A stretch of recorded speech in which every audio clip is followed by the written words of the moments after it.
Victor Das আৰু মোৰ মাজত যেটো কাজিয়া হল সেই কাজিয়াটো বেছিভাগ মানুহ দেখা পাইছে সোশ্যাল মিডিয়াত আপলোড হৈছে মই আপলোড কৰা নাছিলো কোনোবাই স্ক্ৰিন ৰেকৰ্ডিং কৰিলে আৰু তাৰ পৰা বস্তুটো ভাইৰেল হৈ গৈছে এতিয়া বহুতে চাগে ভাবিছে যে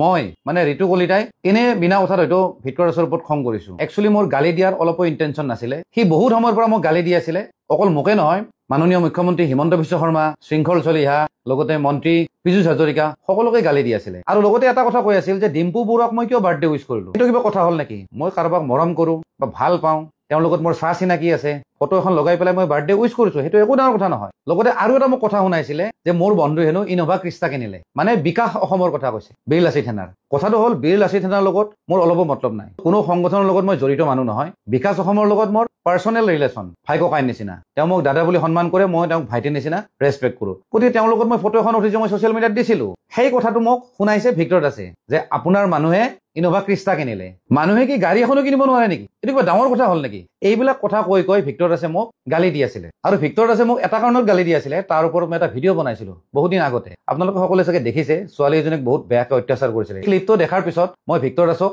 অকমান সমালোচনা কৰিছিলো বা অকমান গালি দিছিলো আৰু সেই কাৰণে ভিক্টৰ দাসে মোক টাৰ্গেট কৰি আছিলে যে এদিন নহয় এদিন মোক মানে গালি দিব যেতিয়া মই ফেচবুক লাইভত কথা পাতি আছিলো মানুহখিনিৰ লগত অলমোষ্ট 14,000 মানুহে চাই আছিলে সেইখিনি সময়তে ভিক্টৰ দাসে মোক কল কৰিছে মানে লাহে লাহে লাহে লাহে লাহে খং কৰি কৰি মোক গালি দিলে এনে মোক পাৰ্সনেলি কিবা যদি গালি দিছে বা মোক সমালোচনা কৰিছে মই বেয়া নাপাওঁ কিন্তু মোৰ যেতিয়া মা দেউতাক ধৰি যেতিয়া মই গালি পাৰিব নহয় তেতিয়া মই কিন্তু মোৰ ধৈৰ্য কিন্তু নাথাকে আৰু এটা কথা দেই এই গালিখিনি কিন্তু মই মানুহক দেখাব নালাগিছিল কিন্তু যিহেতু মানুহবিলাকে দেখি আছে তাৰ লগত মই কথা পাতি আছো সি যেতিয়া মোক গালি দি আছে মই যদি সেইখিনি মই যদি লাইভটো অফ কৰি দিলো হয় নহয় মানুহখিনি হয়তো ভাবিল হয় যে মই ভিক্টৰ দাসক ভয় কৰিছো মই মানুহখিনিক বুজোৱাৰ কাৰণে যে ভিক্টৰ দাসৰ নিচিনা জানুৱাৰ এটাক মই ভয় কৰা মানুহ নহয় সেইকাৰণে মই অনলাইন কথা পাতি দিলো